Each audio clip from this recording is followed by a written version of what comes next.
Hola, buenas noches y bienvenidos a Lechuza de Atenea, el canal de historia. El día de hoy estoy aquí con mi compañero y amigo Ricardo Ochoa, licenciado en filosofía, para hablar de historia y esoterismo. En el día de hoy vamos a hablarles de la rueda de los cuatro brazos. Hola Ricardo, ¿cómo estás? ¿Qué tal, Jesús? Aquí ya principalmente pues presentar esta imagen, ¿no? que se ve en la diapositiva para hacer pues, una introducción al tema de hoy, ¿no? ¿Por qué la rueda de los cuatro brazos? Ya el otro día lo compartiste, ¿no? En el Instagram, eh, una introducción que daba el autor de un libro con este mismo título, La rueda de los cuatro brazos. El autor es Ibn Asad, un escritor español, en el que se sabe pocos detalles sobre él.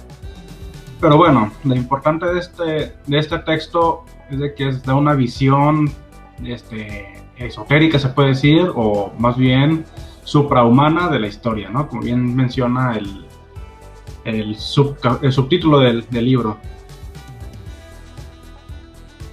Así es, Ricardo.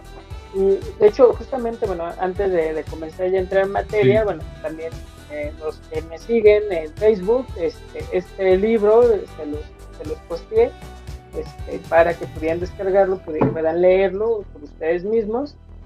Y pues ahí ya también viene esto que nos está mencionando Ricardo, que es la introducción. Ahora, comencemos por lo primero, que es definir las ideas centrales. En el caso de hoy, tenemos principalmente dos cuestiones, y si no es así, bueno, Ricardo ahorita me corrija, que es, en primer lugar, la suprahistoria y junto con esto, las edades del hombre. ¿Estoy en lo correcto o me hace falta algo? No, correcto. Principalmente, pues, como bien mencionaste al inicio, es como una sección, ¿no? De historia y esoterismo. Ahora bien, desde el punto de vista esotérico, ¿qué se entiende por historia, no? De hecho, por eso elegimos este tema, ¿no? De la suprahistoria. Y pues como bien Así es. mencionas, ¿no? Todo pensamiento tradicional o todas estas culturas arcaicas, mitológicas, suelen dividir la historia en, bueno, se puede decir la ciclicidad del tiempo en edades o eras. Así es. Yo cuando me presentaste este tema, que me mandaste a leer este libro, que la verdad es muy bueno, bueno, lo primero que hice fue jalarme de los cabellos casi casi cuando vi ese término, suprahistoria, algo que está por encima de la historia. Para mí, pues es algo difícil de concebir, ya que soy un historiador, y prácticamente todo lo que sé o toda la forma en que yo pienso, pues lo hago basado en la historia. De repente aparece este autor que me dice que hay algo todavía superior a la historia, que la historia se queda incompleta con relación a lo que es la humanidad, por decirlo de alguna manera, el carácter eterno del tiempo, ¿no? Y el carácter cíclico del tiempo, donde pues sí, o sea, la historia juega su papel, pero eh, vemos que va a haber algo superior a la historia. ¿Podrías definir, Ricardo, qué es la suprahistoria o qué relación va a tener esto con la historia? Pues principalmente cabe señalar lo que acabas de mencionar, ¿no? Que es la concepción cíclica del tiempo. De ahí parte todo este tema. De que estas culturas, se puede decir, esotéricas, esta visión, pues en esa visión más pegado al tradicionalismo, al esoterismo, no ven una historia como una línea recta, ¿no? Más bien ven el tiempo mismo como un círculo. De ahí se parten estas deducciones, ¿no? De las ideas clásicas, ¿no? Que se dice sobre el eterno retorno de lo mismo, las reencarnaciones, todos estos temas que suelen mencionar más o menos una idea muy vaga sobre esta ciclicidad del tiempo, surgen de esta idea, ¿no? Inclusive del círculo. Y de ahí parte también pues esta imagen, ¿no? que estamos presentando en la diapositiva, no sé si ven, que es la rueda de los 4 brazos. En efecto, ¿no? No sé si esto responde en parte tu pregunta, para ahondar aún más en ella, pues para ellos, para este tipo de pensamiento, todo todo lo que ocurre, simplemente no tiene ni fin ni comienzo. Se puede decir que la realidad misma, es decir, lo que realmente existe, que no es bueno, ni siquiera se puede decir que es existencia, sino más bien la verdad, la verdad misma, es decir, la metafísica, es atemporal, es eterna. Y desde este punto de vista, si lo metafísico es eterno, lo físico, es decir, la creación misma, pues no es eterna, es decir, que tiene un principio y un fin. Pero de dónde surge este principio y hacia dónde termina, eso se puede decir que es incontestable, ¿no? Es una de las grandes incógnitas de la humanidad, se puede decir. Y pues una de las respuestas que se dan es de que simplemente todo es cíclico. Todo nace y todo muere. Todo se crea y todo se destruye a la vez, ¿no? Y es decir que... así, continúa. No, continúa. Sí, es decir que lo suprahistórico es esta visión cíclica del tiempo. Ya. Porque, bueno, te mencionaba ayer, fuera de cámara, que, bueno, el autor pone esta imagen de una golondrina que parte de un punto A y se va en línea recta. Y bueno, naturalmente debería llegar a un punto B, pero da la vuelta al mundo y llega otra vez al mismo punto A.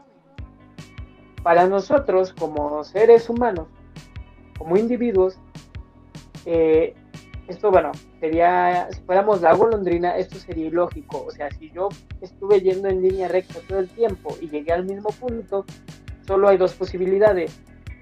O que no estuve yendo en línea recta, o que no llegué realmente al mismo punto. Y como seres humanos, nuestra percepción de la historia, más bien del tiempo, no de la historia, del tiempo, la tenemos siempre como en un carácter individual. Yo percibo el tiempo como algo lineal. Yo nací y he crecido, y entonces el tiempo va siempre hacia adelante hasta que yo muera. Pero entonces el autor propone que si viéramos más arriba, como si fuéramos un astronauta viendo esa golondrina, entenderíamos que esa golondrina llegó al punto A otra vez porque dio la vuelta al mundo. En el carácter de nuestra idea de temporalidad, ¿cómo se aplica esa idea? O sea, yo nazco, muero, entonces para mí el tiempo sigue siendo lineal. ¿Cómo es que llegamos entonces a la concepción de un tiempo cíclico? Me imagino yo, es algo que está muy por encima de mí como individuo. Pero, ¿qué nos podrías decir al respecto, Ricardo? Uy, lo pones complicado, ¿no? Principalmente, pues, todas las grandes mitologías tienen una idea, ¿no? De un inicio primigenio. De hecho, también algo que cabe recalcar es de que todas estas cosmovisiones parten en la idea de que el ser humano surge de la perfección, es decir, que surge de, no sé, de un paraíso, de un estado primigenio muy elevado, ¿no? En cuestión... O sea, que estamos en una perfección como en una seres perfección, humanos. que sin ninguna carencia, ¿no? Que no hay nada, no hay por qué evolucionar mejor, ¿no? Adán y Eva en el Sí, que, paraíso, la edad de oro del hombre, sí, o en el caso del Popol Vuh, el hombre hecho de maíz, que era similar a los dioses, y que después los dioses van Sí. a dar como ese empujón para iniciar la historia, ¿no? El motor histórico. Sí, de hecho, y entonces, se parte de la idea de la que el ser humano parte de esta perfección hacia la imperfección, es decir, que es una involución del ser humano en general, y que se suele dividir en 4 edades, como bien mencionaste, ¿no? La edad dorada, la de plata, la de bronce y la de hierro, o según las analogías que hace este autor en el libro, la edad del norte, la del sur, la del este y la del oeste. Sí, exacto, ¿no? Que corresponden también a las 4 fases que dice el hinduismo, ¿no? En la que se está viviendo, ¿no? Los yugas.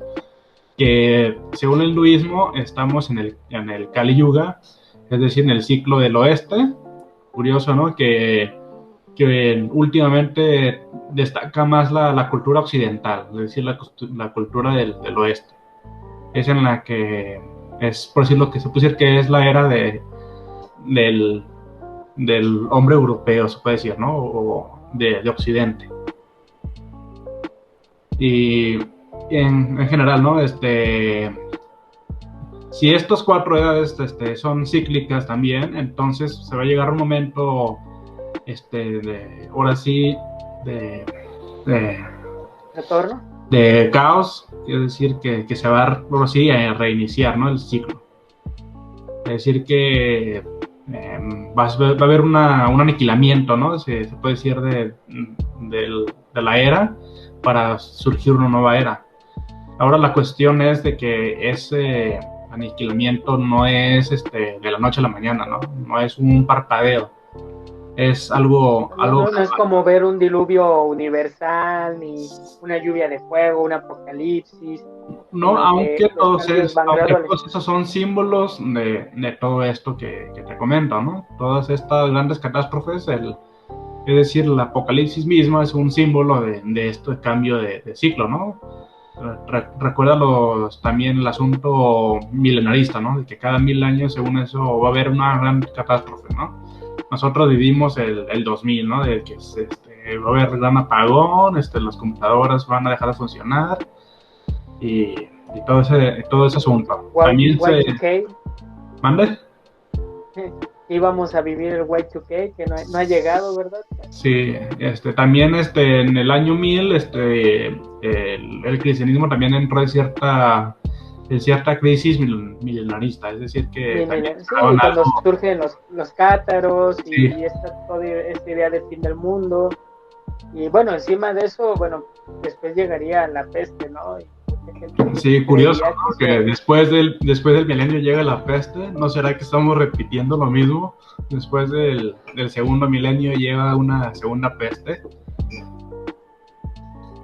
Curioso, ¿no? Es interesante si lo ves desde esa perspectiva, así es curioso. Y bueno, también digo, aterrizando un poco más en el plano humano, no yéndonos a lo metafísico, pues estamos viviendo todo un cambio de paradigma de nuestras estructuras sociales, económicas, ideológicas, a partir de esta catástrofe que ha sido el COVID. Y bueno, creo que también ahí, no sé si históricamente, pues, que tenga relación con esto, ¿no? Puede ser que sí. Puede simplemente que sea ciertas manifestaciones físicas de estos cambios cíclicos, ¿no? También cabe recalcar que en toda era se suele decir que se vive en crisis, ¿no? Que el ser humano siempre está en crisis de una u otra forma. Ya nosotros nos está tocando que no, estamos en una crisis, pero hace 50 años también decían lo mismo, hace 100, 200 años el ser humano siempre está en crisis. ¿Y por qué se vive esta crisis, no? ¿Por qué se percibe así? Porque bueno, vamos,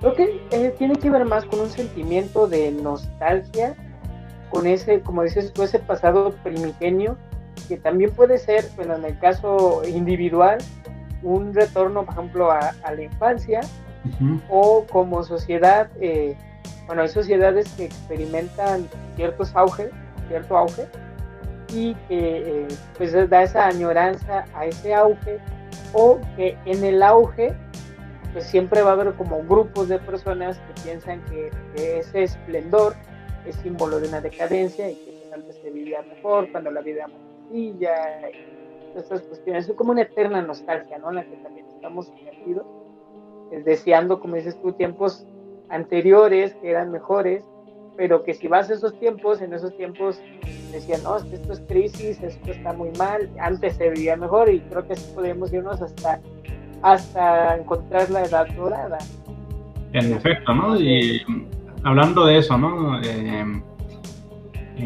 Según este autor, pues lo que se tiene de registro de la historia de la humanidad, simplemente es, que sería del siglo, si bien nos va del siglo X antes de Cristo para acá.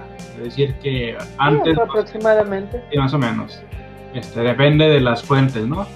Y eso para todas esas teorías esotéricas de la ciclicidad del tiempo, eso simplemente corresponde al inicio de la última edad, es decir, al, al siglo del Kali Yuga.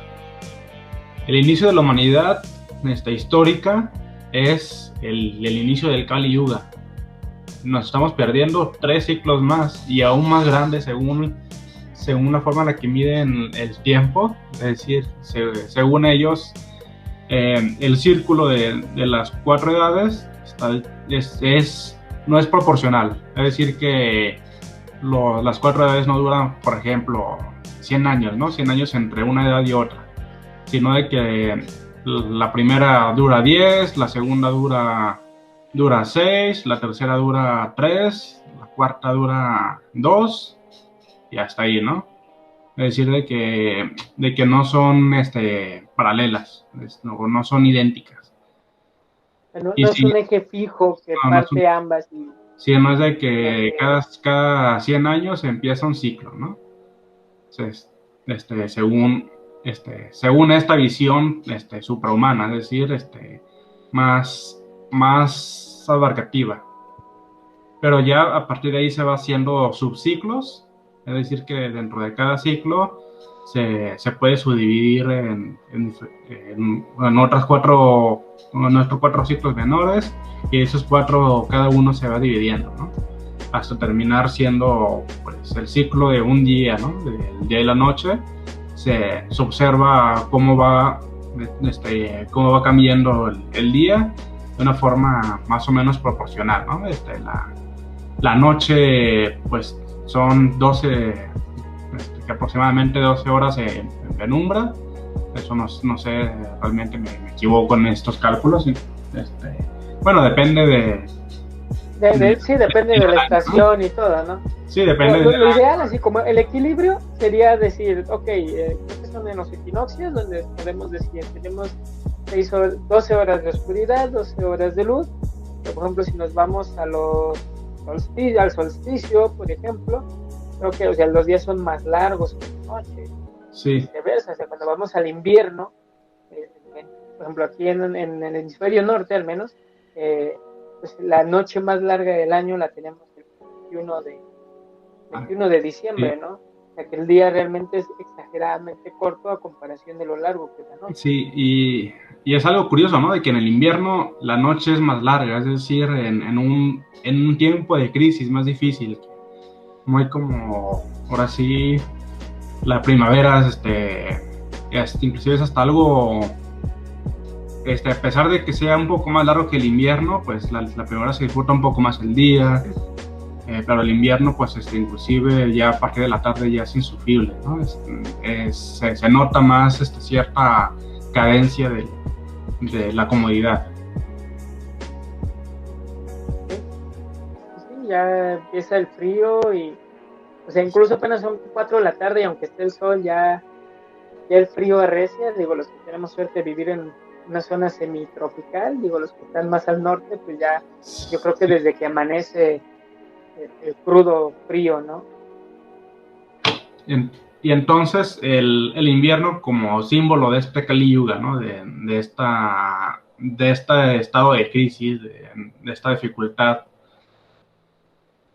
dentro de la historia, mientras que ya la primavera es un poco más benévola con el ser humano. Y ya ni se diga el verano, ¿no? Que sería el verano. la plenitud misma del ser humano.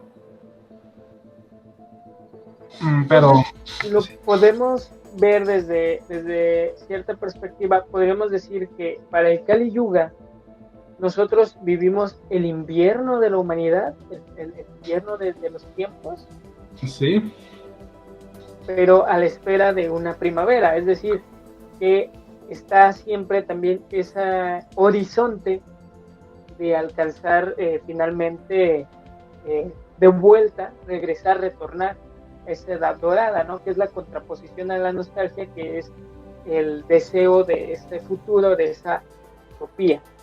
Y sí, creo, siempre. bueno, al menos dentro de las concepciones filosóficas, pues son como las contraposiciones que de hecho hoy estamos experimentando mucho, que por un lado, bueno, teníamos las grandes utopías que existían tanto el cristianismo, el capitalismo, el marxismo, la ilustración incluso, y que hoy en el siglo XXI, más que mirar esas utopías, vemos esas retrotopías, ¿no? O sea, que queremos volver al pasado, es la contraposición creo muy interesante que también se da, ¿no?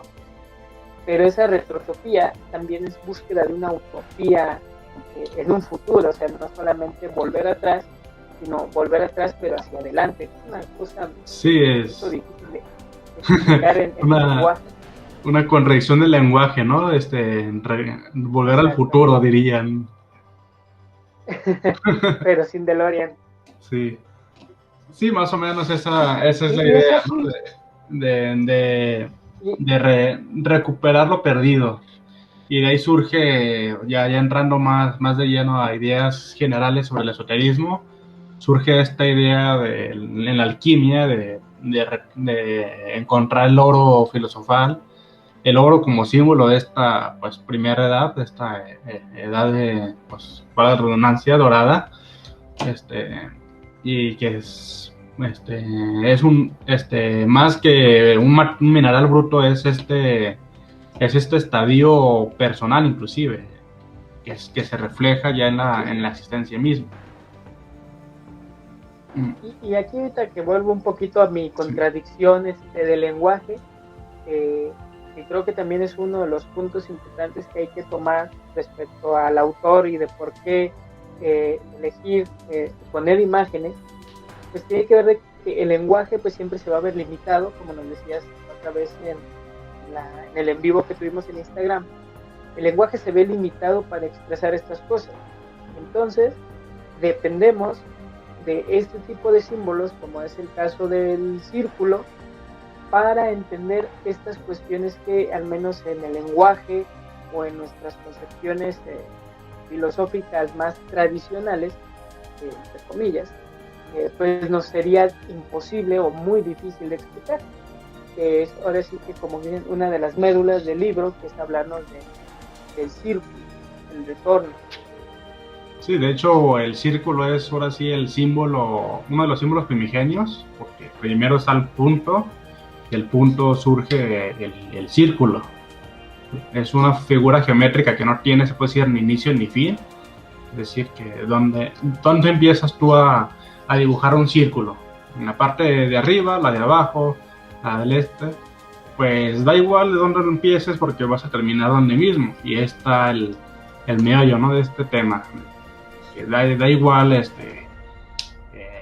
dónde empieza la humanidad, si va a terminar donde mismo y se va a reiniciar de cierta forma. Pero cabe recalcar que no es ahora sí una reencarnación o un eterno vivir lo mismo, ¿no? Son cuestiones simbólicas.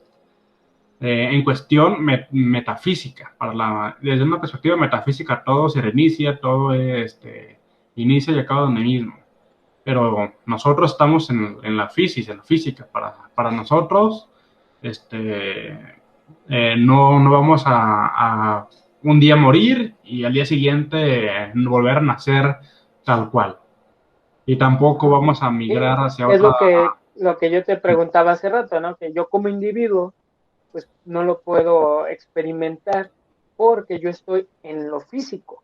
Si yo estuviera desde un plano metafísico, lo experimentaría, pero al estar yo limitado a lo físico, es por lo cual yo no puedo experimentar ese eterno retorno, ¿no? Ujú. Retorno, ¿no? Sí, de hecho, el eterno retorno no lo experimenta uno, ni siquiera el conjunto de la humanidad va a ser lo mismo. Porque pues nosotros ya estamos en un estadio mucho inferior. Son la creación, por antonomasia, creo que la última transmisión lo mencioné, ¿no? De que la creación misma es un error. No un error fatalista en general, ¿no? Simplemente pues, es un reflejo, se puede decir. El Buda. La creación es un reflejo de principios metafísicos. Mientras que para el principio metafísico más puro es el punto, o la unidad, inclusive, o más bien dirían los hindús, y la no dualidad, el no dos, que bien recalcan que no es uno, es no dos. Cabe señalar eso, okay. No hay ni siquiera distinción, no hay nada con qué recalcar. De ahí viene el asunto curioso, ¿no? Que también los aztecas tienen a Ometeoc, que es el dios de la no dualidad, o dios dual. Sí recuerdas ese dios, ¿no? Sí lo has visto por ahí. Que eso es lo he ido a mencionar en clases, pero sí. Bueno, no soy muy de mitología prehispánica. Hispánica, sí, este dios curioso, que sus símbolos que se tienen registrados sobre él son dos espirales entrecruzadas, asemejándose muy vagamente al símbolo del Tao, el Tao chino, obviamente. Bueno, más bien oriental. El Yin Yang para los que no lo ubiquen por su nombre. Tiene su nombre más específico, que no lo tengo en la mano, el nombre del Tao, de ese símbolo, porque el Tao es la doctrina. Se llama Taijitsu o Taiji. Ya. Y pues ahí va, ¿no? Este símbolo también representa la transición de lo metafísico a lo físico, es decir, pasar del estado yang al estado yin. Hacer esta transición de la nada, del caos primigenio, de la noche eterna hacia la luz. Es la existencia en sí misma. La existencia en sí misma. De alguna manera. Ese es el asunto, ahora sí, metafísico, la historia, el transcurrir del no ser al ser. Pues ahora sí, eso es lo crucial, más allá de que vivimos en el siglo XXI o lo que sea, lo importante es por qué el ser y no la nada, se puede decir, o por qué el tiempo mismo. Ya pues inclusive hasta Aristóteles en la metafísica ya se cuestionó sobre la preeminencia del tiempo, el tiempo como una pues como un eco del motor inmóvil, se puede decir de cierta forma. Él no lo describe así, obviamente, y el motor inmóvil y eso es más tomista, más tomista, ¿no? Y el escolástico, pero sí. Sí, este motor inmóvil es acto puro, es decir, es acción. Y cómo distingue que transcurre el tiempo también es una cuestión inclusive de interés, ¿no? ¿Cómo me doy cuenta yo que está pasando algo? Es un cambio de estado, ¿no? El tiempo en general. Es constante. Bueno, en la historia, pues el tiempo lo construimos a partir de los sucesos, de los acontecimientos y de los procesos. es lo que nos va a marcar la pauta. Pero, por ejemplo, muchos ponen esta cuestión sobre la mesa. Bueno, al menos, por ejemplo, escuchaba una vez en un audio que se llama Dios según Buda, explicaba que pues el tiempo más bien es un fenómeno psicológico, que si bien tenemos el sol, la luna, noche, día, para medir el paso del tiempo, pues siempre es, como dicen, es un ciclo. Es cíclico. Entonces, en realidad pertenece a una eternidad, en donde realmente, pues, el tiempo tiene una forma dinámica, por decirlo de alguna manera, pero su existencia en sí misma es una permanencia inmóvil. Porque es cíclico, como bien mencionaste, ¿no? Si medimos el acontecer del tiempo a partir de cuántas lunas surgen por el horizonte, pues al fin de cuentas van a surgir un millar de lunas hasta que, no sé, se extingue el universo. Pero la luna siempre va a salir por el mismo lugar y va a entrar por donde mismo. Igual con el sol. Igual las cuatro estaciones del año van a sucederse de la misma forma. Obviamente no vas a ver un día y totalmente idéntico al otro. De ahí el asunto de esta paradoja, ¿no? De que por más idéntico que sea un día del otro, pues hay algo que cambió. Ya sea al mínimo, por lo menos, por ¿cómo se le llama? Ay, se me fue el nombre. De que el sol se mueve de posición, el paralaje. Hay cierto paralaje en el sol mismo, que por algo en verano está muy a la izquierda y en invierno muy a la derecha, por ejemplo. Y es un poco también esta concepción filosófica que tenía, si no mal recuerdo, Heráclito. Bueno, yo para la filosofía estoy sí. muy por debajo de un nivel de poder dialogar así abiertamente cuestiones filosóficas. Pues si no me recuerdo, es Heráclito el que nos propone esta idea de, ok, hay un río y tú ves diario ahí el mismo río, pero sus aguas no son las mismas. El tiempo vendría a ser como ese río. O sea, en su cauce, por decirlo de alguna manera, su cauce es la eternidad, pero el agua es esa sensación dinámica del tiempo. Sí, pero aún así, curioso, ¿no? Que ya extrapolándolo, en algún momento la misma agua va a pasar por el mismo río, ¿no? Dentro de miles de años, por ejemplo, pero eso ya sería otra cuestión, ¿no? Y además, ahora que citas a Heráclito, también dice él que el cosmos es una llama eterna que se apaga y se prende según medidas. Es decir, que siempre está extinguiéndose y volviendo a arder según medida, es decir que por una cuestión rítmica. Y de ahí surge algo que charlamos creo que fuera de cámaras con la cuestión, del texto del esoterismo, si recuerdas, el apartado de la armonía, del ritmo. También no lo recuerdo bien, pero sí lo habías platicado en el directo de Instagram. Sí, igual ahí mismo dice, ¿no? De que algo metafísico sería el ritmo.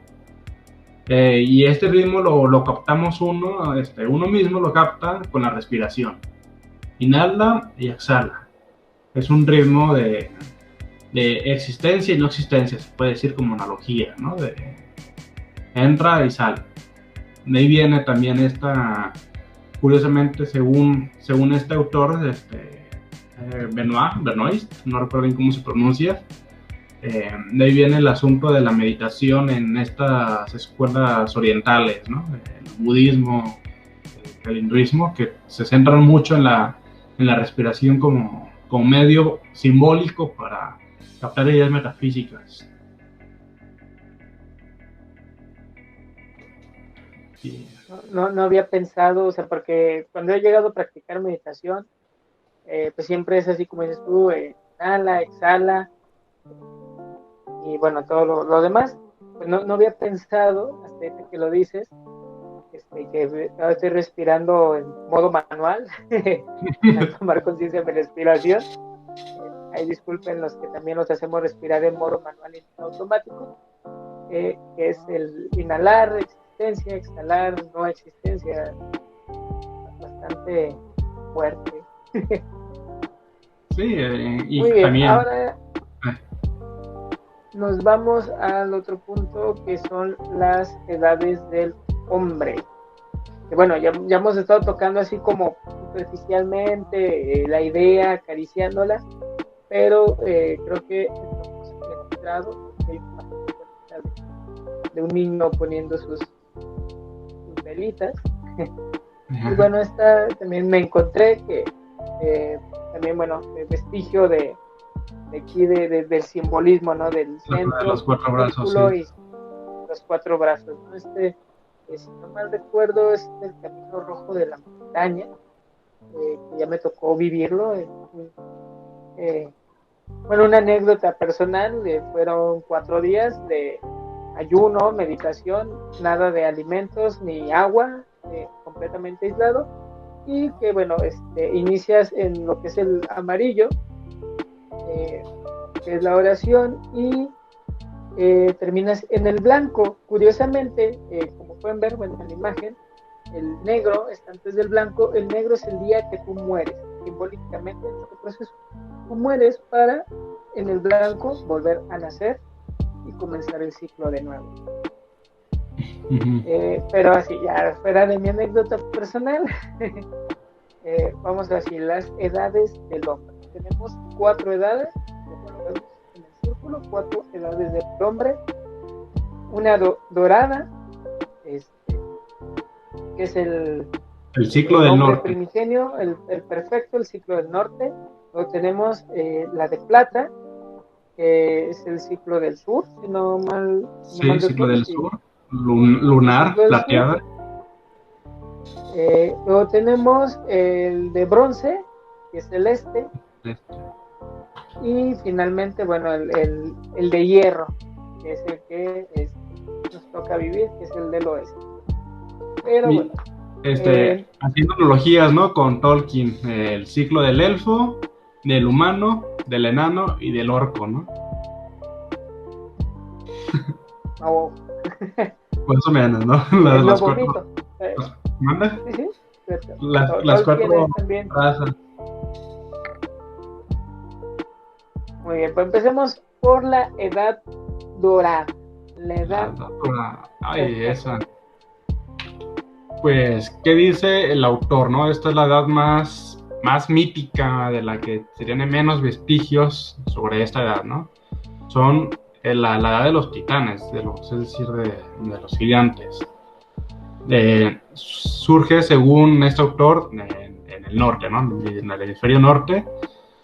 Se dan los nórdicos, lo que se le dirían arios, de cierta forma, no raza biológica, sino por un aspecto de pureza, ¿no? Ario de blanco. De hecho, por algo tienes acá el blanco en tu círculo, ¿no? La raza, pues no raza, ¿no? Más bien la humanidad de la pureza. Así es. Bueno, también en los griegos, ¿no? Llamados hiperbóreos. Los hiperbóreos, ¿no? De hecho, hiperbóreo, ¿no? Más allá de los límites, ¿no? Según este autor, por las condiciones geométricas, inclusive hasta astrológicas del lugar, astronómicas más bien, vivían en un lugar donde nunca se ponía el sol, es decir, en la que siempre era de día. De ahí viene el asunto, ¿no? De cierta perfección, ¿no? Y también no necesitaba ni siquiera alimentos, no sufría ninguna penuria. Y pues no se tienen vestigios tampoco de esta humanidad, en primer lugar porque no necesitaban construir edificaciones para desguardarse de la naturaleza, porque la naturaleza era amigable con esta unidad, ¿no? No había esta guerra contra lo foráneo. Internamente, estos hombres pues viven también una pues, autonomía como individuos, ya no hay reyes, no hay gobernantes, ya no hay necesidad de esa jerarquía ni nada, porque el hombre se gobierna a sí mismo. Sí, en efecto. Y se gobierna a sí mismo por principio ahora sí, de gnosis, de que ellos saben el lugar que le corresponde en la humanidad, ¿no? O en la existencia misma. Ellos son autorcacas, ahí se fue el término, pues en sí, ¿mande? ¿Autócrata? Autócrata se puede decir, ¿no? De esa forma. Pues en sí no necesitan de nada en general, ya sea interna o externamente, no. Ni siquiera necesitaban transmitirse conocimiento porque ya todos lo poseían. Y viene en una decadencia hacia el círculo del sur, perdón. Se me traba la lengua. Sería,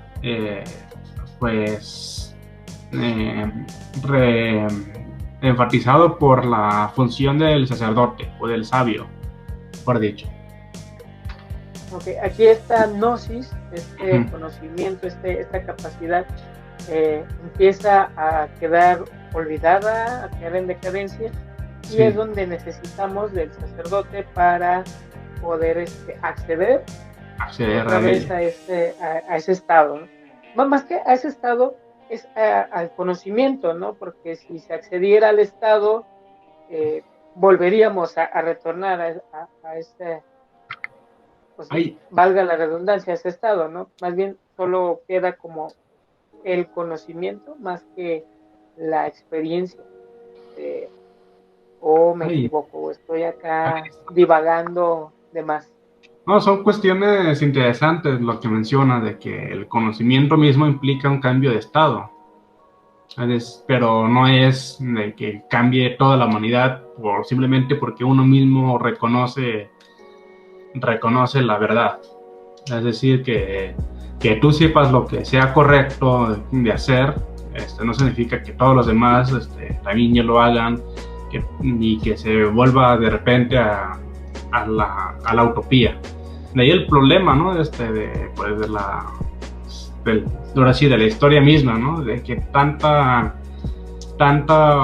ideología, tantos movimientos por tratar de cambiar el rumbo de la humanidad, pues no se ha llegado a mucho.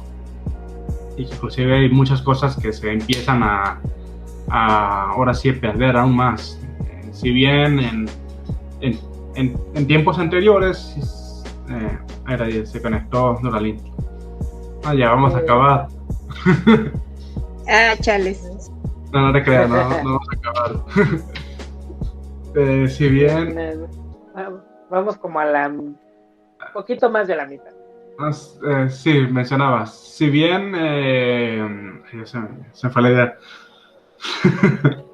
Ok, si bien no por el simple hecho de que haya ese conocimiento y que yo sepa qué es lo óptimo, significa que todos lo vamos a hacer, y que, como decías, pues tanta ideología que ha buscado ese cambio de rumbo, ese hombre nuevo, voy a ponerlo en términos marxistas, ese hombre nuevo pues no refiere que necesariamente pues vamos hacia él solo por el hecho de saberlo, ¿no? Y es aquí, bueno, dejando un poco la divagación, porque bueno, yo te decía, ¿no? Los sacerdotes, al menos bueno, en el ciclo del sur, que ya después veremos cómo no era lo mismo el sacerdocio del ciclo del sur que el ciclo del oeste, pues tenían o ayudaban a acceder a ese conocimiento, pero como bueno, acabas de plantear, pues eso no significaba que ya fuera otra vez a retornar a esa edad dorada. Sí, pues en efecto, pues ellos eran los mediadores entre esta edad anterior y la que están viviendo ellos. Es decir, que ellos eran los que ponían orden en el mundo. Ellos eran pues los que dictaban las leyes. Y estas leyes que surgen a partir de lo anterior. Es decir, simplemente tratan de recuperar una forma de vida pues, que se hacía, que se empezó a perder. Okay, okay. ¿Y qué más puedes comentarnos de este ciclo del sur? Porque se nos olvidó mencionar algo, bueno, que también considero importante del ciclo del norte. En la cuestión sexual, el autor maneja que en el ciclo del norte se es andrógino o no sexual. Sí, claro, como bien mencionan varios mitos, por ejemplo, el mito del andrógino de Platón, en la que el ser andrógino era redondo y perfecto, ¿no? Así lo describe Platón, y pues, es decir, que no había una distinción de sexos.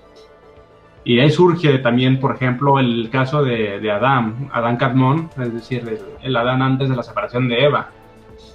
El Adán primigenio, el hombre primigenio, pues no es necesariamente masculino ni femenino. Es hombre como especie, se puede decir, y no como diferenciación sexual. Ajá. Que de hecho, cuando el hombre cae en el pecado o en la desgracia, o como podemos llamar, el símbolo, bueno, al menos en la escritura judeocristiana, cuando dice que se dieron cuenta que están desnudos, es cuando se hace esa diferenciación así de lo sexual, porque incluso creo que a lo que da a entender, al menos en el texto de la creación, pues en Adán y Eva no hay ese concepto de desnudez, de vergüenza, de diferencia uno con el otro. Uh-huh. Ahora sí, salir del paraíso es donde pues se da como ese rompimiento y se diferencian a sí mismos, tanto en lo espiritual, en lo mental, como en lo físico, en lo sexual. Sí, y ya entonces en el ciclo del sur ya se ve reflejado porque es un ciclo femenino. Y esa diferencia se da por la dualidad. Cabe mencionar hace rato que te mencionaba, ¿no? Que las teorías hindús, inclusive hasta la taoísta, el principio metafísico puro no es la unidad, no es el ser, es el no dos. El no dos. Y ya desde el surgimiento del dos, es decir, de la dualidad, ya empieza esta distinción entre masculino y femenino, entre yin y yang, entre blanco y negro, se puede decir, esta diferenciación, esta distinción entre dos cosas diferentes. Y bueno, si bien el ciclo del norte, como mencionaste, era andrógino, el ciclo del sur ya es sexual y es sexado, y destaca la mujer como sacerdotisa en este ciclo, según ese autor. Es decir que... Es cuando vemos, bueno, arqueológicamente, o tratando de meterlo un poco a lo histórico, o que no sé si sea correcto decirlo, es cuando surgen todas estas religiones primigenias también, pues a la diosa madre, que de hecho va a haber muchos incluso en la actualidad, ¿no? Pero que vemos, por ejemplo, tanto las Venus, famosas del Neolítico, como pues ya también, bueno, más yendo hacia lo griego, el culto hacia Deméter, o fue en Egipto, bueno, pero que parecen y se le da mucha importancia a estas diosas madres. Sí, a la Pachamama, ¿no? A la Pachamama también acá en América. ¿Por qué es importante el símbolo femenino en esta edad? ¿Por qué la mujer es la sacerdotisa que tiene todo este conocimiento, ahora sí, metafísico? ¿Y por qué es la madre tierra en primer lugar, ¿no? Porque el hombre reconoce que viene de una mujer, se puede decir. que más allá de la fecundación masculina, lo primero que se ve es pues el embarazo. O sea, ahí se nota la importancia de una mujer fértil, de ahí surge la creación, porque es la mujer como un símbolo mismo de la creación, de la existencia. Ella es de ella surge todo, es como la misma tierra surge el primer retoño de la planta, también de la madre, de la mujer. O sea, son un símil, Son, la vida de la tierra con la vida del hombre, el vientre. sí. Que también, no sé si el vientre también podría entrar como analogía de esa edad dorada. Sí, de hecho, muy bien. De hecho, este autor, Ibn Asad, tiene un texto que se llama Metafísica del Nacimiento y dice eso mismo, de que el estado primigenio del hombre es prácticamente en el vientre. Es antes de nacer, es decir, antes del tiempo mismo. Te lo recomiendo que cheques ese texto. Es lo que es el centro, bueno, también por eso a veces también se maneja el ombligo como centro. El ombligo, el centro del mundo. Es a partir de donde empezamos a formarnos, ¿no? Hablando embrionariamente, es donde empezamos a formarnos, es nuestro centro del cual nos empezamos a expandir hacia afuera. En efecto. No, curioso que sea redondo la figura del vientre, del huevo, es decir, del lugar donde surge la vida. Pero ya esas son cuestiones más de por accidente, se puede decir, ¿no? Que sean figuras similares. Pero bueno, y el sacerdocio pues entra en cierta decadencia ya después con el ciclo del este, de vuelta del, ahora sí, este es el ciclo del hombre y el ciclo del guerrero, es decir, del rey. Es cuando se empieza a ver cierta rebeldía por parte pues se puede decir de ciertas personas, pues, sobre que se le imponen las reglas, ¿no? Y ellos quieren hacer las cosas a su forma, ¿cierto? Que también aquí el autor, cuando habla por ejemplo, de lo que es la decadencia del sacerdocio, también tiene que ver, bueno, al menos así lo plantea, que el sacerdocio se vuelve débil y entonces requiere, por decirlo de alguna manera, los guerreros toman el poder. Es cuando ya hablamos de reyes, estamos un poco atrás lo teocrático y ya empezamos a hablar pues de monarquías, de reyes, de guerreros, pero que al mismo tiempo buscan esa legitimidad en lo sacerdotal. Pero sí. Si no mal recuerdo, y es que es el punto que quiero llegar, creo que me di la vuelta por otro lado, que habla de que los hombres acceden al sacerdocio, pues son hombres débiles, por llamarlos de una manera que YouTube me permita decirlo sin que se ofenda a nadie. Empieza con afe, hombres afe. Y termina con nado. Entonces, el hecho de que el hombre se integre de esa manera al sacerdocio también lo debilita. O sea, ya no hablamos de la fuerza femenina, de parir, de la vida y esto, lo otro, sino que ya tendemos hacia una masculinidad, pero a fe, nada. Sí, de hecho. Y por ende, los guerreros ven esa necesidad con la fuerza, pues como retomar las riendas, el poder, el control del rumbo de la humanidad. Algo que no he mencionado son las prácticas rituales característicos de estas edades, ¿no? La edad del sur es una teogonía, es decir, un nacimiento de Dios a partir de un acto ritual que tiene que ver con la unión de masculino con femenino, porque ahora sí símbolo de la creación, ¿no? Este acto ritual. Y cuando los ritos se vuelven débiles, entran en vicio, es cuando empieza esta decadencia. Es decir, cuando empieza a abusarse de, de la ritualística eh, exotérica. no, de la ritualística de unión de masculino con femenino. Simplemente haciéndole al, no sé, se me olvida Rasputín, por ejemplo, ¿no? Rasputín sería una figura de la decadencia, no sé si entiendes a qué me refiero, o también ya Sí, sí. sea con... típico lo que se decía de las Como, aquelarres, ¿no? De las ciertas... o los bacanales, ¿no? Sí, Por los ejemplo, bacanales. también que ok, sí, Dionisio, pero en realidad se usaba más como una excusa para darle rienda suelta a todo el degenere que se trae por dentro, ¿no? Digo, porque al final de cuentas el degenere que ves afuera es el que llevan dentro. Sí, ese es el Pero degenere sí, mismo del que surge el cambio de ciclo, ¿no?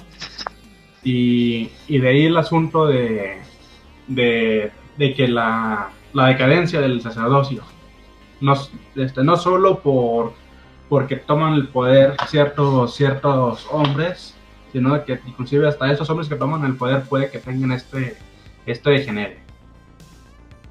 Esas intenciones pues más bestiales.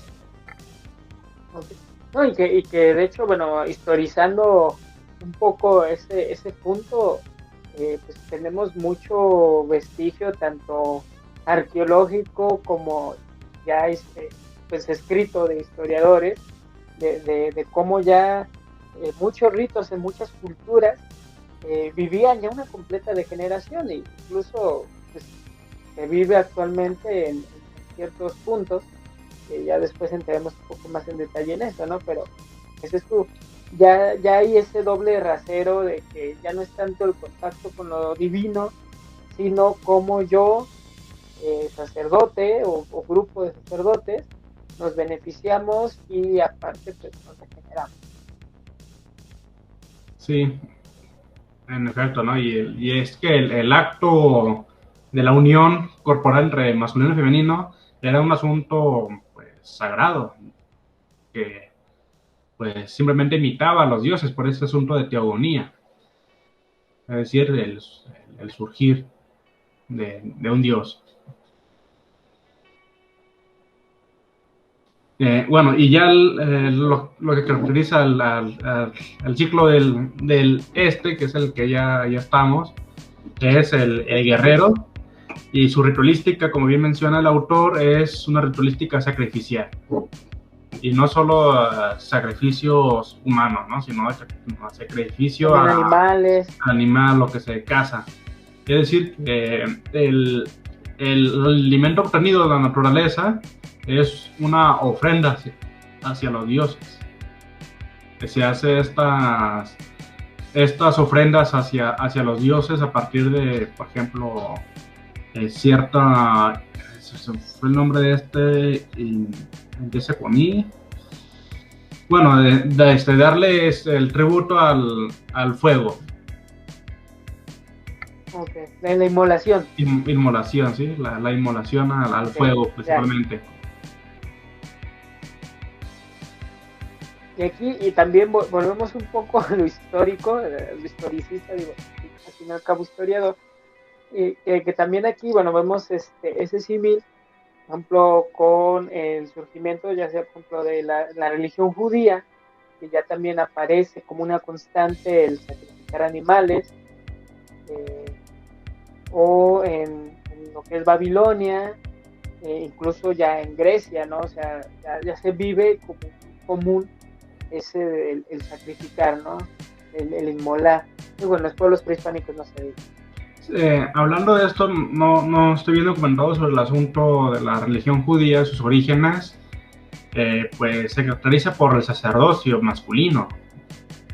De hecho, ahí sí no hay evidencias, al menos no que yo sepa, sobre un sacerdocio femenino. No, hasta Y, donde yo sé, no. y también es el Siempre han sido surgimiento masculinos. también el surgimiento del rey con él, ¿no? ¿Cómo se llama este primer rey de los judíos? ¿Mande? ¿Matusalén? El primer rey de los judíos, no, el primer rey de los judíos es Saúl, si no mal recuerdo. Pero que después de él sigue David, pero sí. déjalo, lo busco aquí en internet. Sí, curioso, ¿no? Que con ellos apenas surge el primer rey. En cuestión de su historia, pasan esa transición entre sacerdocio y monarquía, se puede decir, o reinado. Sí, pues es Saúl, ahorita ya lo busqué, que de hecho, o sea, él viene, aparece, bueno, bíblicamente, digo, no conozco tanto así historia de judíos como para hablar desde otro ámbito que no sea el bíblico. Bíblicamente, y digo, y al fin y al cabo, pues también tiene su sentido simbólico. El pueblo de Israel vive guiado por profetas y sacerdotes, varones, desde el principio, desde Abraham en adelante, siempre varones. Y Saúl se convierte, o sea, es ungido por el profeta Samuel para quedarse como rey. Ya después vendrá David y los demás. Pero también es curioso, o sea, porque aquí vemos en una manera simbólica ese cambio, esa transición de un pueblo dirigido por sacerdotes a un pueblo ya gobernado directamente por un rey. Aunque no es totalmente ya gobernado por rey, sino de que siguen teniendo esta legitimidad de los sacerdotes. Es decir, necesitan quien los unja. Y curioso que pues no duró mucho su tradición de reyes. Sí, fue aplastada muy rápido. Sí, no destacaban su ámbito guerrero, pero bueno, eso es porque ellos son totalmente del ciclo del sur. No, eso no lo olvidé. De hecho, ellos no cazan a llegar al ciclo al ciclo del este, en cuestión simbólica, pues, lo que me refiero. Sí, porque de hecho ellos pues van a vivir dominados por los grandes pueblos que del ciclo del este. El ciclo del este, como es Babilonia, como es el imperio macedonio, helénico, y el romano. Y de ahí, bueno, ya se van a desbalagar, pero bueno, ese es otro asunto. Pero sí, y bueno, creo yo, o corrígeme también aquí si me equivoco, pues el ciclo del este, si lo podríamos poner en un término histórico que conocemos, digo, si lo pudiéramos poner, has dicho, bueno, no es necesariamente así, pues es el tiempo en que aparecen los grandes imperios de la humanidad. Sí, de hecho, según este autor, como bien mencionaste, Babilonia, por ejemplo, ¿no? Es uno de los primeros, bueno, no llegan ni siquiera de los primeros, ya de los últimos de este ciclo del este, porque según este autor, la historia humana empieza con el degenere de este ciclo y con el inicio del ciclo del oeste. Del oeste. Pero sí, los vestigios que tenemos del ciclo del este son estas grandes civilizaciones, son lo último de ellos. Lo primero se podría decir que... Ya es el degenere de este mismo ciclo. De este ciclo, sí, de hecho. Y lo primero, pues su etapa ahora sí más resplandeciente sería, no sé, los cazadores recolectores según la antropología, ¿no? Okay. Y yendo más hacia el ámbito antropológico. Sumeria, ¿no? Todo esto. Sí, Sumeria. Sumeria sería un estadio muy avanzado ya de este ciclo. Ok. Y en este ciclo es... Sí, no hablamos de un gran imperio, simplemente hablamos de un pequeño pueblo, ¿no? Sí, y este ciclo es en el que surge lo que sería la metalurgia, el comenzar a utilizar los metales.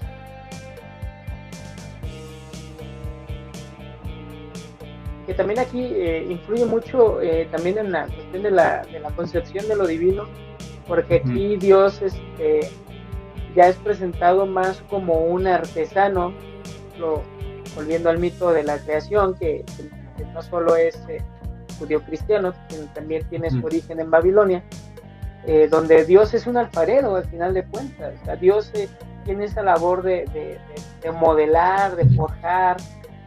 Ya no es, como decíamos en el ciclo anterior, en el ciclo del sur, esa diosa madre que va con su fecundidad a dar la vida, sino que ya es un Dios masculino que da forma con sus manos, con su poder a las cosas. Sí, es decir, pues se desarrolla lo que sería la metalurgia como oficio de crear, la alfarería, como bien mencionaste, es decir, todos estos oficios ancestrales que tienen ciertas enseñanzas esotéricas según punto de vista, con el asunto de las iniciaciones en los gremios. Por lo mismo de que se vea a Dios como alfarero, como constructor.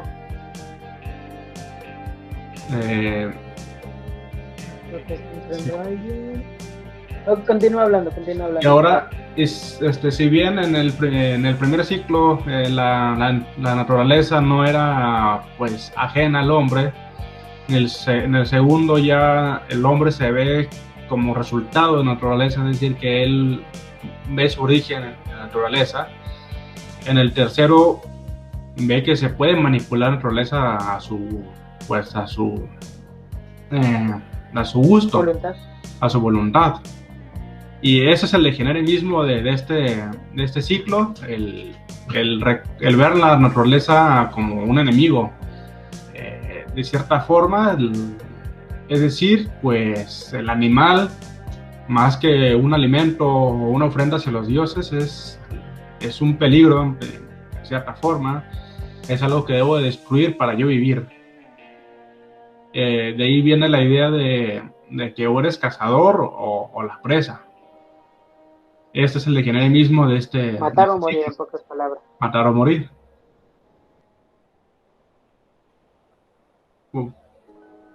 Por su naturaleza misma beligerante. Sí, por la naturaleza misma beligerante de este ciclo, ¿no? Del hombre de armas tomar. Hombre de armas, dirían en Age of Empires. Muy bien. Y entonces ya que llegamos a la degeneración de este ciclo, entonces ya entramos ahora sí en el ciclo del oeste, que es el que nos toca vivir, que el autor nos menciona ahí, es el ciclo de los comerciantes. Y creo que aquí, primero hay que hacer como esa distinción de que comerciante no se entiende solo como me decías tú el día de ayer detrás de cámaras, como el que hace el intercambio de bienes y productos, ¿no? De que, mira, te vendo este libro, Simón, dame dinero. Sino el comerciante es todo aquel que pertenece a un grupo que se dedican a una labor, como decíamos, la alfarería, la metalurgia y todo esto, ¿no? ¿Y qué caracteriza a este ciclo, a este último ciclo? Pues en cuestión religiosa, principalmente la teofagia, es decir, el comer lo que simboliza un dios. La Eucaristía es el símbolo de este tipo de ritos, de esta edad. Al mismo tiempo, sí. Ahí con perdón de las creencias de cada uno, vendría a ser como también una degeneración de la inmolación. Sí, o eso es punto de aparte. Sí, suena inclusive, ¿no? Como una degeneración de la inmolación, porque si en un primer momento el acto mágico ritual era el producir un dios a partir del encuentro con lo femenino, el segundo ya era ofrecerle al dios un tributo. En el tercero ya, pues me lo como, simbolizando lo que es.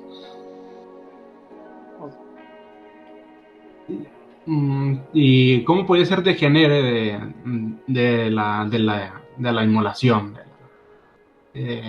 Pues en cuestión la que, si Dios es, desde una perspectiva panteísta, si Dios está en todo, lo que yo me coma va a ser Dios. No sé si me entiendo, ¿no? Sí, bueno, por si alguien no conoce qué es el panteísmo, palabras demasiado simples, eh, pre- pretende decirnos que todo, al menos todo lo vivo es Dios, que no hay diferencia entre yo y el árbol y Dios, somos lo mismo.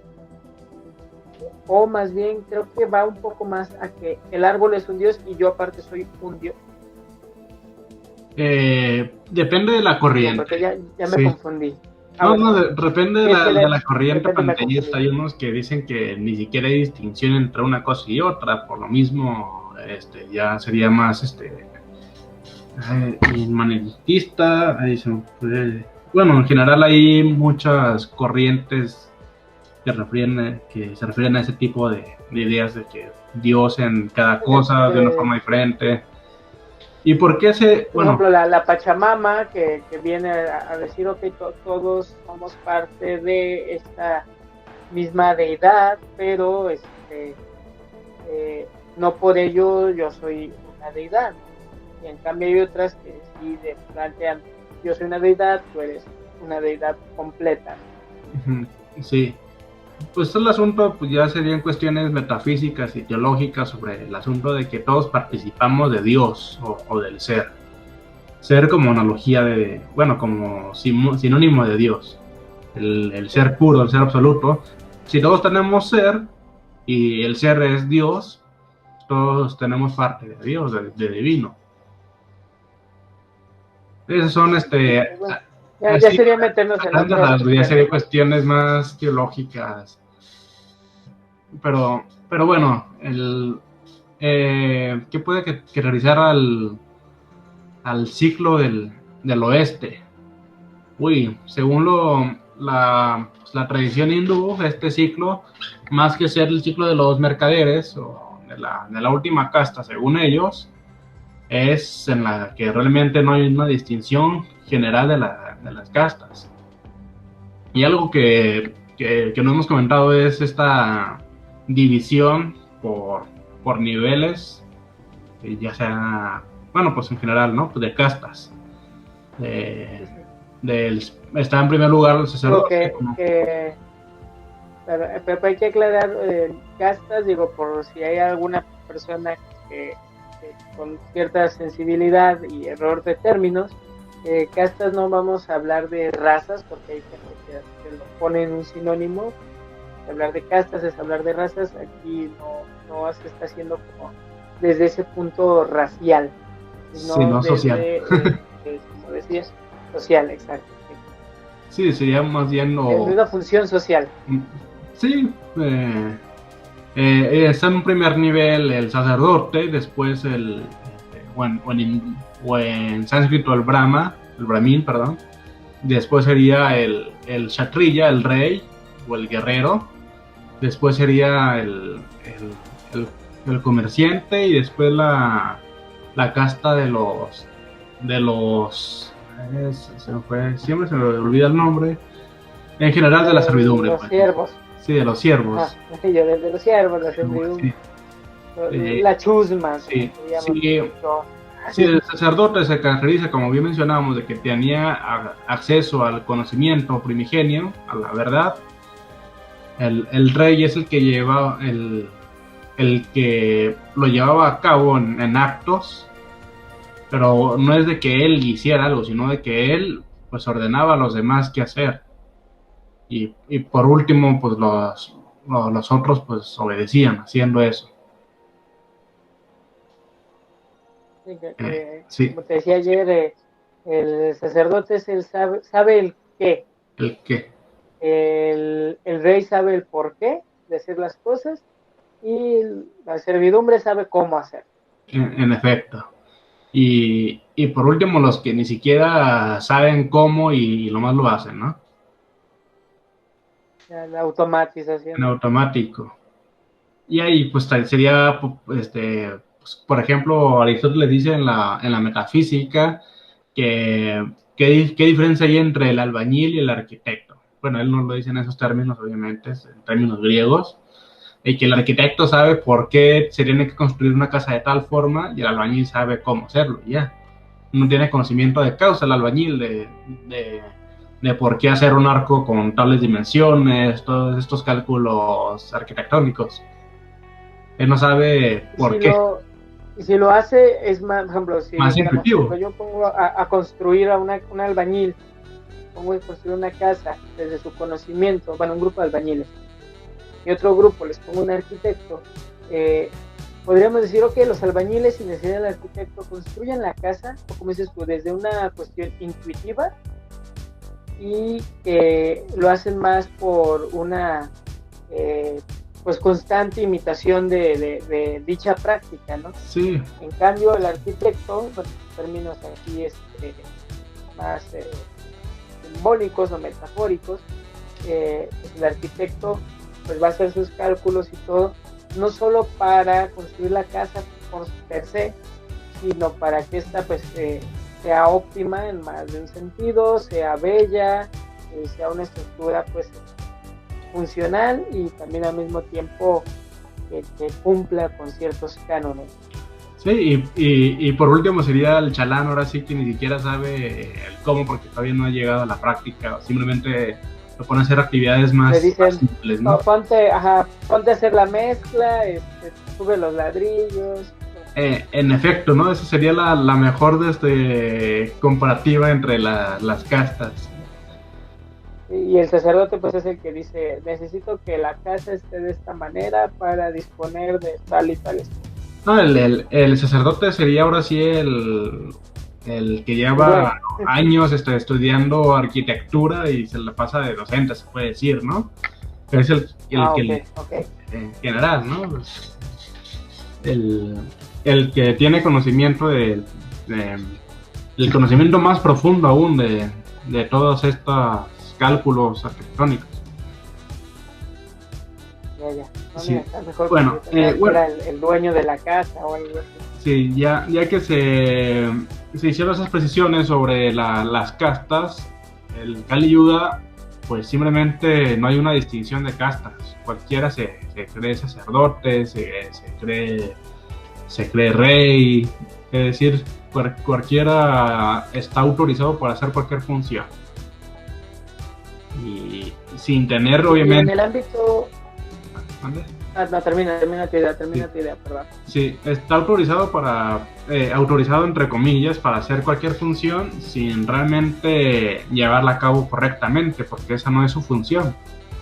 Esa no es porque se les tenga que imponer a hacer lo que corresponde, sino que primeramente uno tiene que saber para qué es bueno, lo haga bien. No solo que te guste. Lo que llaman el Dharma, ¿no? En el caso sí. El para qué vine, el para qué estoy realmente aquí, y por lo tanto, como esa es mi función intrínseca, por lo tanto la voy a hacer bien. Sí, mi Dharma. Por eso inclusive se puede decir hasta... Como no conozco mi Dharma, voy en contra de mi Dharma muchas veces y acabo, es como típica persona, vamos a ponerlo así, que alguien quiere entrar, Heriberto, claro, hermano. ¿Sí entró? ¿Entró Heriberto? No me aparece. No debí admitir, o a lo mejor le picó por error. No sé. No, mira, ahí está el hermano. Bienvenido, hermano Heriberto, ¿cómo estás? ¿Cómo sigues? Pues más o menos. Mi hermano, un fuerte abrazo. Un abrazo. No lo has tenido fácil. Bueno, y estaba, se me fue la idea que estaba... Estaba sobre el Dharma. Sí, que entonces, por ejemplo, el ejemplo más perfecto para esto del Dharma sería el que tú eres muy bueno. Por ejemplo, tengo un amigo que es buenísimo para pintar, pero buenísimo. No necesito clases de pintura y hacía unas pinturas preciosas. Pero entonces cuando yo le dije, oye, deberías estudiar pintura, esto, lo otro, él me dice, no, güey, no. Yo lo que quiero es tocar la guitarra en una banda de rock. Eso hace más de 10 años. Nunca aprendió a tocar guitarra más que unos acordes básicos. O sea, ¿por qué iba en contra de lo que su misma naturaleza, su mismo talento, su mismo dharma, si lo quiero llamar así, le estaba mostrando? Pero él decía, no, es que yo quiero tocar en una banda de rock, y obviamente pues no te sale. Es el meollo del asunto. Y lo mismo pasa ya en unas cuestiones más metafísicas. Yo digo, es que yo quiero ser sacerdote y ves que de plano no es para ti, pero huevo, quiero ser sacerdote. No, es que yo quiero gobernar y estás bien baboso para gobernar, no entiendes cómo funciona ni la más mínima cuestión de economía, ni de la sociedad, pero ahí estás aferrado 18 años queriendo gobernar, y cuando gobiernas, pues nada más te cagas. Digo, ya saben a quién va la pedrada, ¿verdad? Pero bueno. Ya. ¿Qué más sobre este último ciclo? Pues, en general, pues no es por ser apocalipta y todo ese asunto, pero en uno de los textos hindú sobre el Kali Yuga, de hecho creo que es no recuerdo bien cómo se llama eran unos Upanishads, no recuerdo bien en cuál texto, describe ciertos aspectos de esta edad que va a tener. La inversión de las castas, como ya mencioné, dice que se van a asesinar no nacidos, entre otras cosas, ¿no? ¿Y en lo sexual cómo se refleja esto? Bueno, ya pasamos por lo femenino, ya pasamos por lo masculino, por lo andrógino, en el caso del norte. Aquí, ¿qué papel refleja lo sexual? Ay, buen detalle. Pues dime qué sería lo opuesto a lo andrógino. Ahora sí la no distinción, de lo sexual, no por cuestiones metafísicas de que se volvió a esto, ¿no? Sino simplemente porque hay una dislocación de naturaleza. No se quiere reconocer uno como lo que es. Si no se reconoce uno en cuestión de casta, es decir, de su función natural en la vida, tampoco en otros aspectos de la existencia, es decir, en la cuestión sexual, ¿no? Yo no me reconozco a mí mismo como hombre. Y es más, hace poco estaba viendo un documental que se llama La masculinidad en crisis. Uh-huh. Y no tanto hablando de masculinidades tóxicas, estos rollos que ven ahorita, sino de que uno como hombre, ahorita no me voy a meter en asuntos de teoría de género, uno como hombre es incapaz de entender cuál es el papel que como masculino debo tener, ya sea en lo social, en lo espiritual, en lo familiar. Incluso habla, ¿no?, de cómo, por ejemplo, en este caso el documental decía cómo el capitalismo reduce al hombre a simple mano de obra, al hombre masculino a mano de obra, a carne de cañón para morir en las guerras. Uh-huh. Entonces el hombre como hombre pierde su papel, y no se diga ya después con la liberación femenina y todo esto, que pues el hombre, bueno, pierde su papel como proveedor, pierde su papel como protector, pierde incluso su papel como mano de obra con la automatización. Entonces de repente el hombre masculino pierde el rumbo de dónde está, y lo mismo le va a pasar a lo femenino, ¿no? Sí. No haya una crisis de lo femenino, y no metiéndonos a estas categorías que simplemente de cómo la mujer también no puede encontrar su lugar en el mundo, y de ahí van a venir muchas de las disputas que estamos viendo hoy día. En efecto, bien menciona Julio Cébola en un texto que se llama Metafísica del Sexo, que en una sociedad en donde no hay realmente ya una profesión dedicadamente a lo masculino, pues obviamente que van a llegar lo femenino a tomar posesión de ella. Es decir, que ya no es necesario que los hombres hagan tal tarea específica, porque ya cualquiera lo puede hacer. Si bien pues antes, por cuestiones históricas, el guerrero era masculino, cuestión de que tenía más fuerza, no tenía que cuidar a los infantes, todo este asunto, pues él era el que iba a la guerra, ¿no? Y ahora como ni siquiera hace falta... Ni siquiera pisas un campo de batalla, ¿no? O sea, ya sí. Ni siquiera pisas el campo de batalla. Pues como bien vimos la noticia en la mañana, ¿no? De que ahora un Transformer lanzó la orden de bombardeo, ¿no? Sí. Sí viste, ¿no? Esa nota que compartió. Sí, lo vi. Sebastián, sí. Sí. Sí, así es.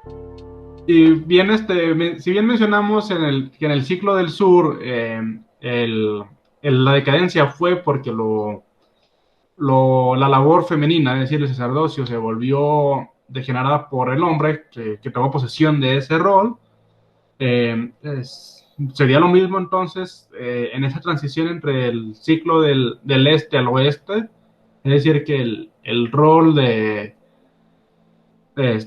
guerrero, masculino. Sí, del masculino, empezó a ser pues secuestrado ¿por qué será? Por gente que no llevaba bien su arquetipo masculino, o ya yendo muy muy superficialmente, decir que las mujeres comenzaban a gobernar más desde una perspectiva más guerrera, más al estilo de reyes que como sacerdotes.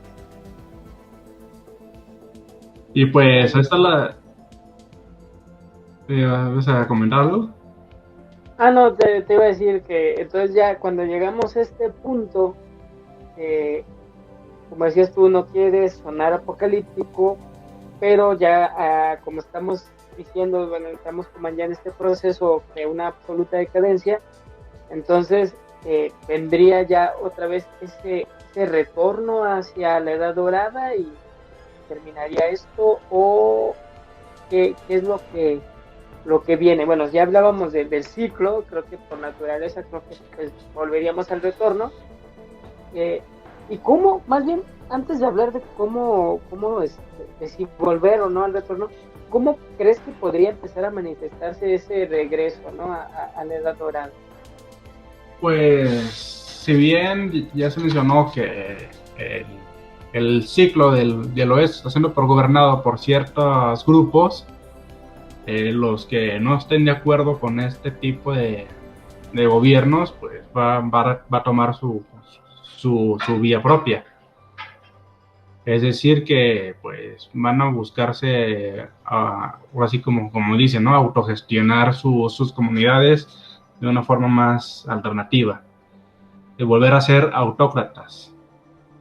Eso podría ser una visión. Eso de que ya cada vez haya más gente que diga, oye, es que no, mi idea es poder ir y vivir en el cerro, ¿no? Como con estos que les llaman preppers, algo así, preparados sí. Para la catástrofe.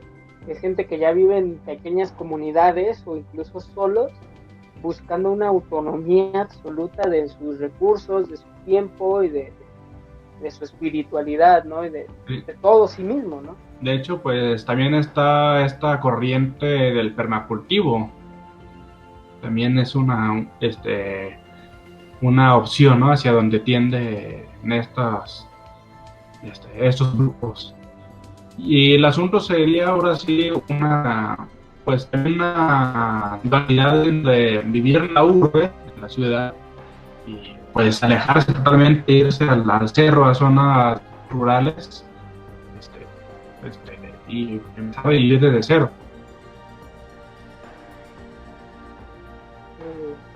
Sería ahora sí. Bueno, ya llevamos 2 horas hablando. No sé, ¿quieres dar ya un cierre a esto? Un cierre. Pues más que en general, si el tiempo más que cíclico, más bien sería una espiral. ¿Sí? También faltó comentar, ¿no?, sobre el simbolismo de la espiral. En la que no sé si tengas ahí una espiral a la mano, en la que hay un círculo pues, cada vez más exterior, ¿no? De que todo surge de donde mismo. Y ahí está el asunto que bien mencionamos, que un día no es idéntico a otro por poquito, es decir, este desfase que se hace en espiral del tiempo. Y en general, pues serían aquí estas teorías vagas, ¿no?, sobre la ciclicidad del tiempo, y que no es un eterno vivir lo mismo. Okay. No es el eterno retorno nietzscheano. El eterno retorno lo mismo, desde nuestro punto de vista. Es decir, que yo no voy a morir y mañana voy a nacer tal cual como estoy, ¿no? Como Ricardo, y voy a vivir lo mismo que viví. Ni tampoco voy a reencarnar en otra persona, o en un animal o cosa. No, eso ya sería otras cuestiones que tal vez luego tratemos, ¿no? Más a profundidad. Si la gente le gusta y... Sí, y pues el asunto de que es el tiempo es cíclico desde el punto de vista, como bien dijimos, suprahumano. Es decir, desapegarse totalmente de la visión humana. De lo físico. Y de lo físico inclusive, pues... sería ahora sí casi como, no sé, ver una partida de ajedrez inclusive. El ajedrez, por más que sean siempre las mismas reglas, complicado encontrar una partida idéntica a otra, que obviamente mientras más duren las partidas, hay más variedad de mundos posibles. Movimientos. Sí, de movimientos, y cada vez se va haciendo más amplio el árbol de partidas, es decir, de mundos posibles. Y eso ya entraría en cuestión de lógica modal y todo ese asunto. Bueno, lógica de los mundos posibles, que no recuerdo bien. Sí, creo que es lógica modal. Y pero pues, yo creo ya con esto... perdón, termina. Ahora sí sería esta cuestión de que pues la ciclicidad sería vivir el tablero de ajedrez, y la espiral sería toda esta variedad de posibles juegos. Ya terminamos con esto. Gracias y a Humberto, Doralín, que conectaron. Igual pues bueno, lo grabamos para subirlo a YouTube. Y bueno, pues doy por terminada la grabación.